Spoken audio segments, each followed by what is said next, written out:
Welcome to Level with Emily. This is a conversation with composer Trevor Gureckis about the Dead Space remake. The Dead Space remake maintained all of the original music from the game, written by Jason Graves. However, they needed a lot of additional music for all of the extra content that they put into the Dead Space remake to kind of fill out the story. So Trevor Gureckis ended up writing like 2 more hours of music. It's a lot. However, I spoke to him a day before the game came out. I talked to him on Thursday, January 26th of 2023. The game came out the next day on the 27th, and I was provided just 3 tracks to hear ahead of the interview, which isn't much, but still made for a really fantastic conversation about just the audio world of Dead Space and Trevor's history with it, as well as he played it many, many years ago when it came out, and he loved that game. So very full circle for him to come back and score it this many years later. It is Trevor's first game that he's worked on. He's a film and TV guy, kind of originally. He has worked with M. Night Shyamalan in the past on the movie Old and the TV series Servant. And again, just being his first game, it was really fun to speak with him about, crossing over into our world, as it were. Join us on Discord. That link is in the show notes. If you can support us on Patreon, we would be so grateful. That is at patreon.com/level. And do subscribe to this YouTube channel. We don't put music in our YouTube videos because of copyright, and we aren't going to be changing our mind on that. So if you want to hear the music, you have to listen to the audio podcast, which is what we've always been in the first place. So, find that wherever you like to listen to your podcasts. And here is Trevor Gureckis talking about the Dead Space remake. So the remake was like, I think that they were looking to explore narrative opportunities, and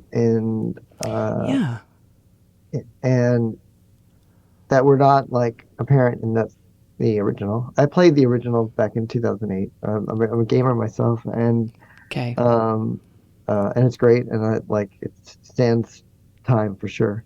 Yeah, and the score is great, and but what they were looking for was like just finding some more places where they could kind of pinpoint like along Isaac's journey along the way, and feel like they could, have some more, emotional hit points with Isaac and his girlfriend Nicole as he's like searching for her, and it's like, can we, make an arc here? Can we connect this part to closer to the end, and all these kind of things that that would be really great to like explore. So my name was kind of put into the hat among many other people. And I think the fact that I'd actually played the game was like something that really excited them because I was like really familiar with it. So when I like interviewed for it and talked about having played it, they were like, "Oh, you actually played it?"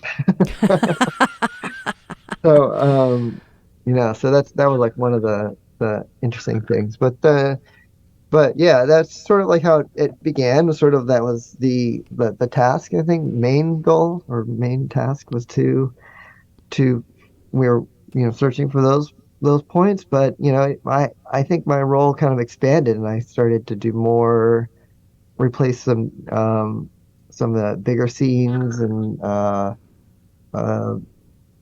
like bigger boss scenes, and bigger like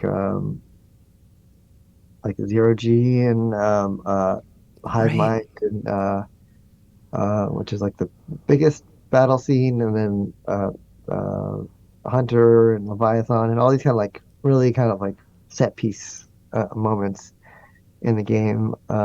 Because when we started, we were taking we actually took a step back, and we're like, all right, what to do in order to kind of assess what's going on for the story.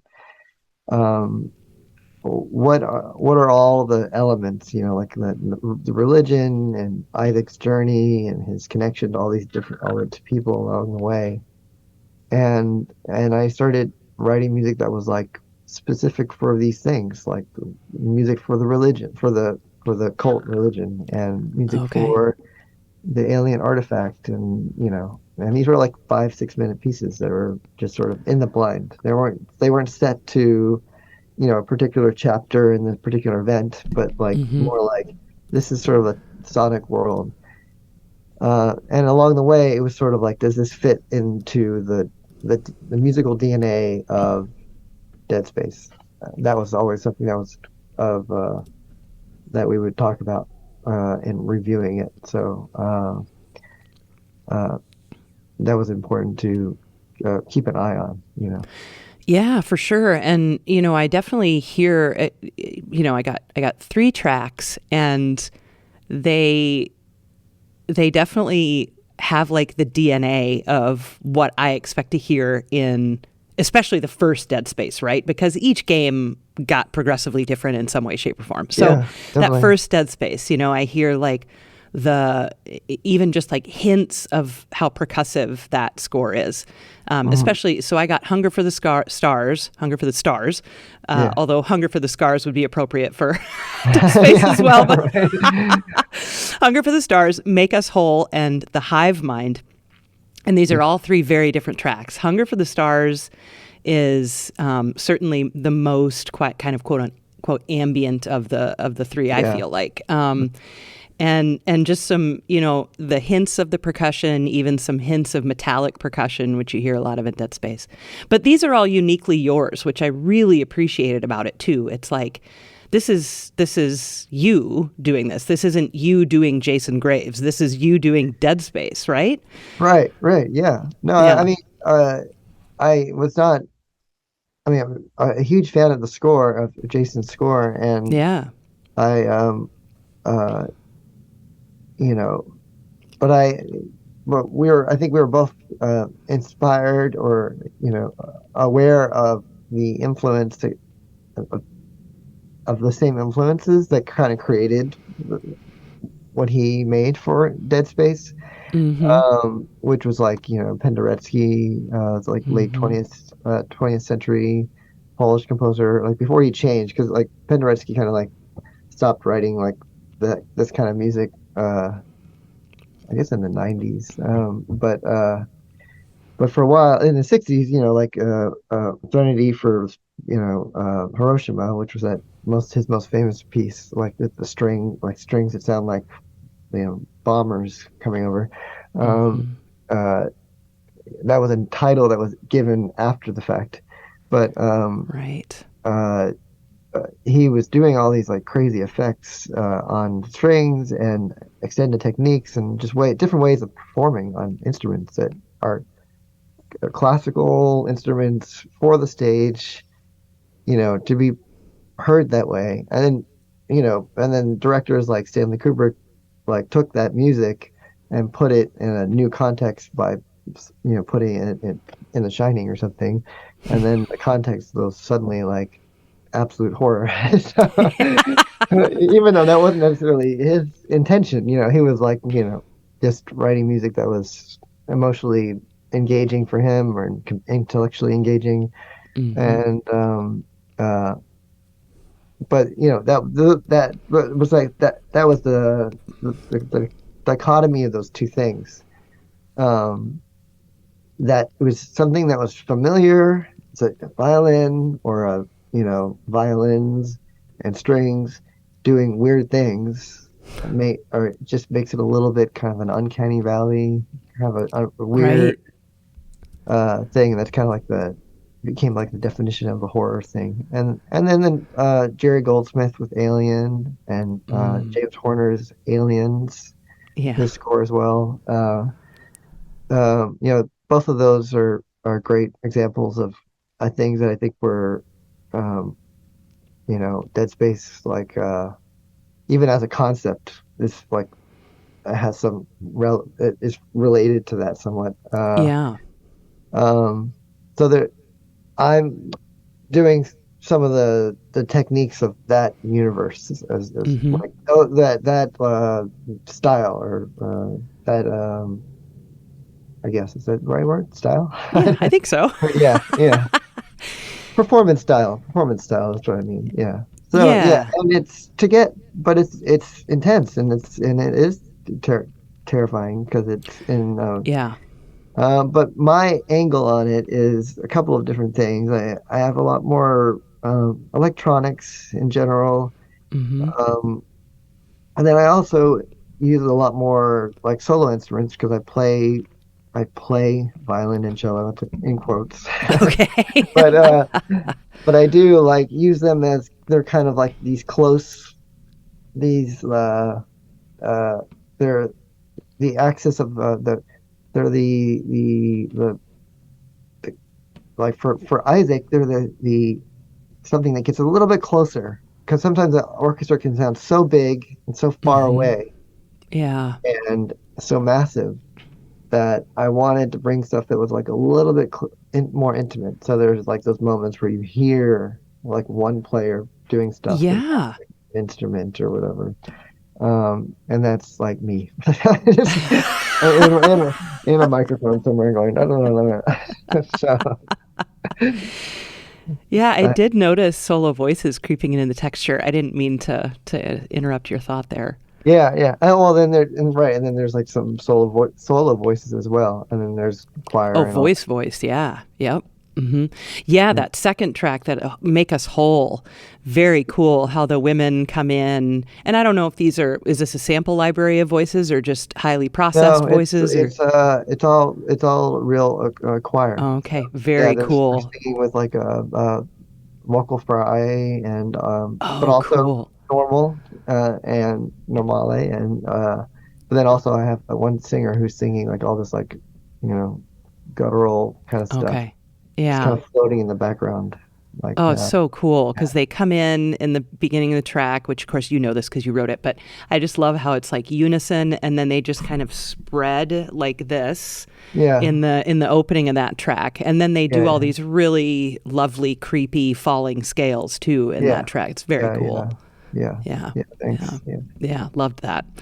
And, you kind of touched on this a little bit, but a lot of like sound designy kind of elements, more Mhm, electronics, more, maybe found sounds. I'm not sure where mhm. those sounds are coming from, but I liked that too. There's kind of a lot of breath at the beginning of some of these tracks where you're just listening, kind of holding your breath, like, oh my God, what's about to happen in this music? Yeah, I mean, we talked about this, like the sound of the ships. What would it be like? I think that was the element of the remake was to discover to, to discover the fidelity that they were trying to achieve with. Mm-hmm. I know that they were uh, getting to a new level of graphical fidelity, obviously, Yeah.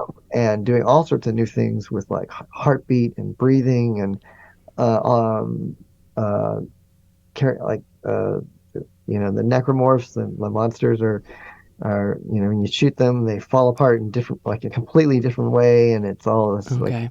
that in a way that hadn't done before, um, and in that way too, like I feel like I wanted to have like the big scope, the same big scope, but also get that fine detail and find ways of getting the small details too.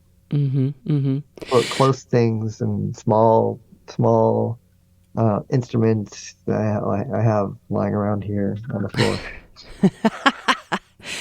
Now, as someone who played the game, which is very cool, I mean, it's good that context is like really important. Did you find that, pardon me, did you find that you appreciated the extra content that was added, like the backstory and the kind of connections they're drawing? Was that satisfying to you as Yeah, someone who played the game? yeah, because I think that they are trying to I haven't played this game. Sure, sure. I'm just like I'm aware of like story wise what Mm-hmm. they've developed. Uh, but I think because they brought on a writer, Joe Barry. Her name is Joe Barry, and she um, uh, kind of like fleshed out because Isaac is talking this time, and in the original Right. talk at all. So this time, like, so the whole script is like obviously a lot more involved. And I think they wanted to just make the connection, the emotional connections much stronger. Um, and and so I think music can be a part of that. Can be like one extra player in that experience. Mm-hmm. Um, so yeah, that's why there's like a Nicole theme and a Nicole whole thing that like kind of developed out of. Basically, it came out of a like a early sketch that I did. It was just sort of like off the wall sketch that ended with me playing like piano at the Mm. very end, and they're like, "Oh, we should use this as like something for like Nicole." And they're like, "All right." So then I started recording that, and then did like string arrangements with it, and all this stuff. So, Cool. um, uh, you know, that way they can like, I, I'm really looking forward to tomorrow because then I'll be able to play it and see like how it actually works. Right. But Right. because it's like unlike like a movie or a TV show where I work on actually like which I actually see. Yep. I only see like so much of this because I wasn't involved in the implementation of the music. So Okay. I wrote all this music, Mm-hmm. uh, and a lot of it. There are definitely sections that were all like scored out for big uh, cutscenes and that kind of stuff Okay. as well. In addition to like these kind of open-ended suites, but these like ideas about like the story of connecting uh, Nicole scenes or cutscenes or whatever, like the stuff that wasn't even ready for me to even look at. So it was like we just need the music, and then Yeah. we'll work on getting it together ourselves later. Mm-hmm. Mm-hmm. Yeah. Well, the other third track I got, the Hive Mind, I'm very interested in, but we'll come back to that in just a second because I would love to know a little bit more about your background and what's your main instrument and all those kinds of things. So when did your musical journey start? Yeah. So kind of starts up regarding my main instrument because I'm a pianist. I studied on piano my undergrad at University of Texas in Austin. Okay. And I was totally like, I want to be a concert pianist. And I think by the end of end of the 4 year program there, I started getting to listening to a lot of contemporary composers, um, and thinking like maybe I could like write something myself. I don't know. And so I uh, um, started taking composition lessons with some of the professors there. And then I went to the Yale School of Music for my grad school, which is a 2 year program. Um, and then I graduated there, and then I went to which is at New Haven. So I went from Texas to New Haven, and then I went down and like luckily got an internship for Philip Glass Oh, wow. for a couple of years, and then got hired as his assistant for like 6 years, I think.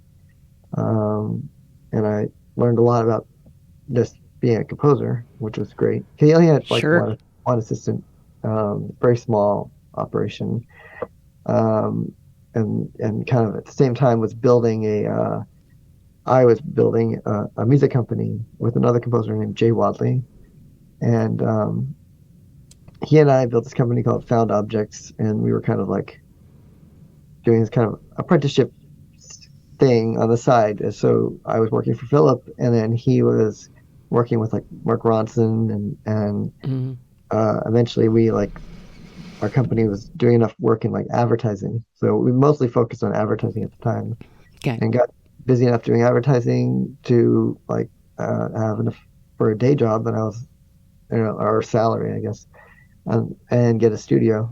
And so then I was like, all right, I think I'm growing up now. I'm growing up. I can support my I can move out of my bedroom, I guess. And you've done quite a bit of TV and film as well. This is your first game. It is, yeah. Yeah. Yeah. Yeah, it's How really do you, exciting. yeah, what do you think about, I mean, having spent so much time in other media, what are your thoughts on doing a game for the first time? I mean, I've been wanting to do video games for a long time. As a gamer, uh, but I tend to just follow what comes in front of me, at least honestly. So like I Yeah. was doing advertising, music, and I still do. I mean, this studio here is, I still have Found Objects, and it's got 9 employees, and Oh, uh, wow. uh, so I still co-own this company. Um, but and and I'm like doing a new TV show right now. But the um, it's really like something that comes up that looks like an opportunity that I can handle or something interesting. I'll be like, all right, I'll just go in that direction. So once we got Found Objects to be like a machine that has a little bit of momentum with it, and in its industry, a name, then we were able to kind of like step back. We didn't have to like do all of the work ourselves. Um, then we were able to like do some more film work, and then Hmm. then like the opportunity came up for me to like keep doing that, and then like this game came up, and then hopefully after this I'll do more game work, and it's really like, and that came up because of uh, some of the people who worked on it had seen Servant, so the Apple TV Okay. show that I worked with M. Night Shyamalan on. Hmm. Hmm. Um, so, and that's just sort of like, yeah, who knew that I'd be working on Dead Space because of Servant, but Yeah. but but um, yeah, I mean it's really like I'll just follow where the work leads. That seems Sure. like it's good stuff. Yeah, yeah, sure. Yeah. Are you gaming right now? Are you playing anything now?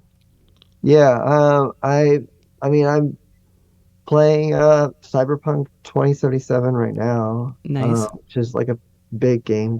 It's just a Yeah. game, but it's I have a 2-year-old son, so it's like it's gaming is always a little bit of a. It's like he has to go to bed when he goes to bed. Yeah. Then it's like then I'll see if I can get like an hour in. But these games are Yeah. huge. Yeah. Yeah. you An know. hour a day for 7 years Yeah, and you're finally yeah, I know, done. right? Yeah. I've defeated. I beat the game 7 years later. But Yeah, go ahead. yeah, but there's always like, yeah, that and High on Life, which is Mhm. like just fun, silly. Uh, but then yeah, and then tomorrow Dead Space. So Yeah, exactly. Right. I know.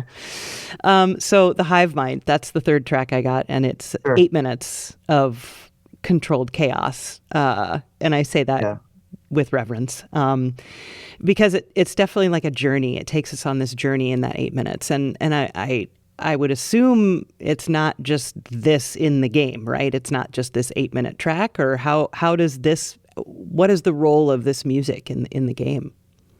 yeah. So this is like a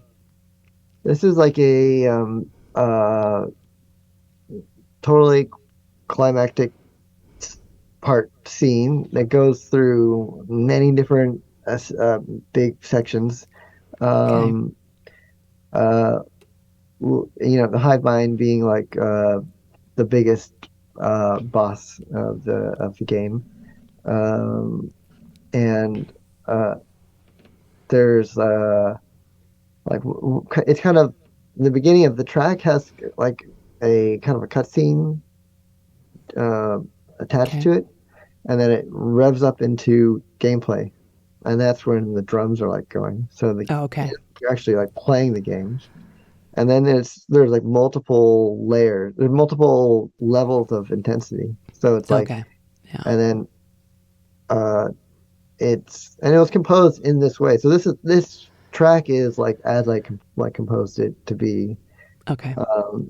It was you know presented to me with like the cutscene and then like a screen kind of a screen grab of one of the audio directors, like he just like did a quick play down of him playing that boss, and then uh, and then it goes into like another cutscene at the end. Okay. So but yeah, so it goes up, and then there's like each one has like a bumper that takes you to the next level, and then a bumper thing that goes up to the next level, up to the next level, and then you're like running out it's crazy. Yeah. You But have if some. you were to play it like probably like me, you would probably it's 8 minutes. It'd probably be a little bit longer. I don't know. I don't know Yeah. how good you have to know what you're doing, because you're like Yeah. you have to figure out what you're shooting, right? Exactly. You have to figure out what limb to shoot so it stops moving. Yeah, exactly. And you do some of those, like you were talking about, solo texture, like solo instruments. I thought it was a bass. Maybe it is your cello, where it just does these climbs up the neck, just kind of these screechy climbs, and it climbs like higher and higher and higher each time. That's awesome. Is that the cello? Yeah, it's me. Okay. That Yeah. cello, but with like I like some distortion and stuff. So Yeah. and an octave below it. So I don't know Okay. if I detuned it, and not here detuned it, but like in audio. Yeah. Um, uh, I think I might have just added an octave below to make it. Yeah, it does sound extra low. Okay. Yeah. But with like distortion and stuff, and I'm wailing like this. It's kind of to grab this monster's sound, kind of like the sound of this screaming thing as I'm going. It's pretty great. Yeah, it's pretty insane. I was just going up as fast as I can. And in that first track that I mentioned, Hunger for the Stars, it sounds like there's some brass effects going on too, like some muted brass, but a lot of times it's hard for me to tell. I'm like, is that are those real low brass players that are being distorted or what's happening? Yeah, so it's all real. Wow. So you had like a full orchestra and the whole deal. Yeah. We Awesome. had how many? 50 strings and oh wow. Probably we did it in sections, so we had strings and then brass and winds but full parts. So like I don't remember how many brass players there were. Probably 12 or 15.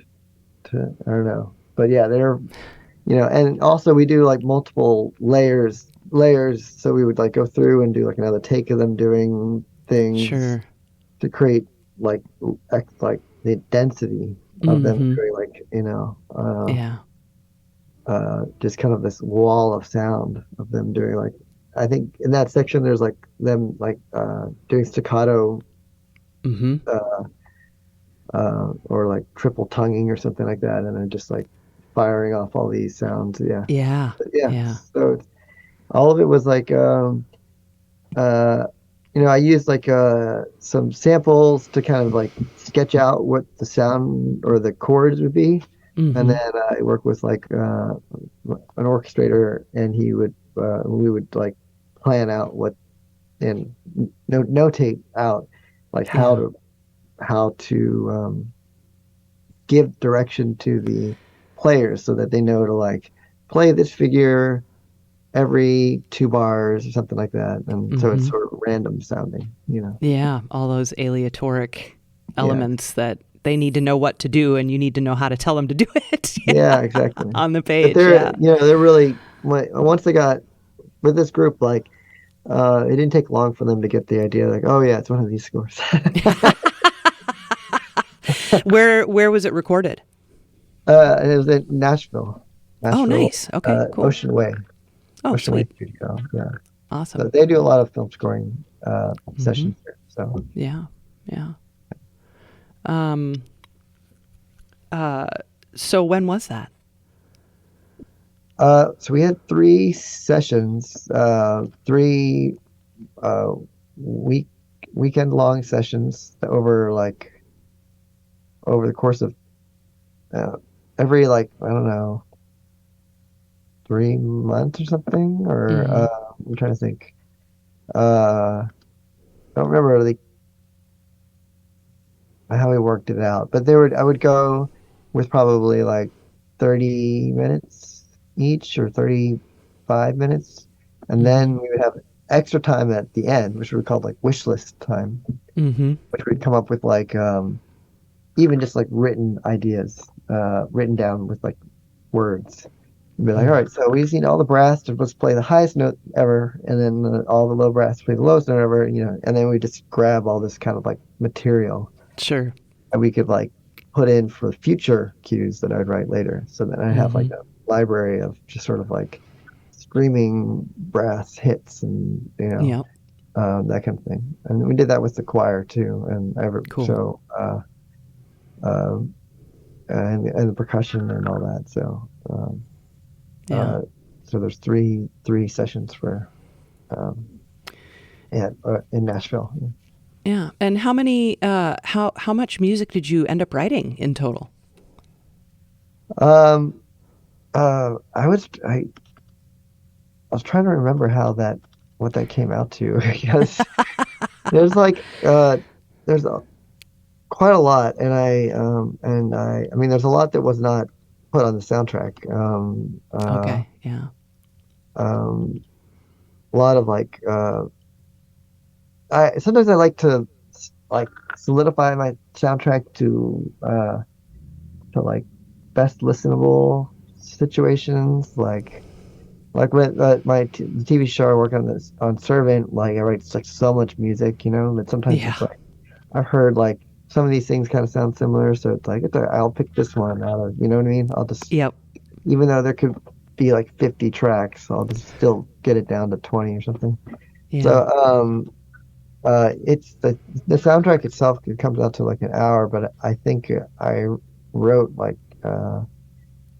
probably 2 hours of music, maybe 2. Wow. Like that. Okay. Plus there's a bunch of crazy kind of wish list stuff and aleatoric things and toolkit kind of things that was there for the audio team to use as editing tools for them to tie in things and sure all sorts of I mean I think we had success cues, I think 8 success cues. Success cues meaning you have an upgrade and there's a sure cue I don't think I put any of those on the score. But they're fully orchestrated with all this cool stuff or other. But they're in the game. Cool. Yeah. What are you working on right now that you can talk about? Yeah, so I just started this TV show called The Crowded Room. It's with the lead is Tom Holland, and it's written by Akiva Goldsman, who wrote A Beautiful Mind. And it's an Apple TV show, Apple TV Plus show. Yeah. Very different, totally different. More I had done a score in 2019 called for The Goldfinch. It's more in that universe, sort of piano-driven melody, harmony. You'd probably be do you do those things? Right. So we call it live space instead of dead space, right? Yeah. Yeah, right. Live space. Yeah, so it's more emotionally driven story. So it's been cool. A nice break from the madness.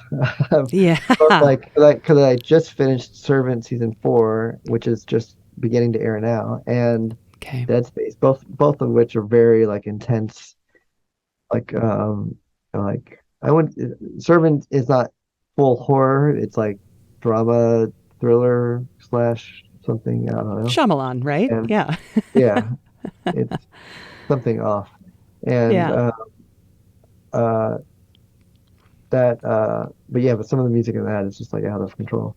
But but uh, but this is definitely more in the lane of like a beautiful main title theme, and Wow. because that's what the story is about, a guy Mm-hmm. who um yeah, has is still struggling with like a mental illness and like abuse, and totally, more of a drama.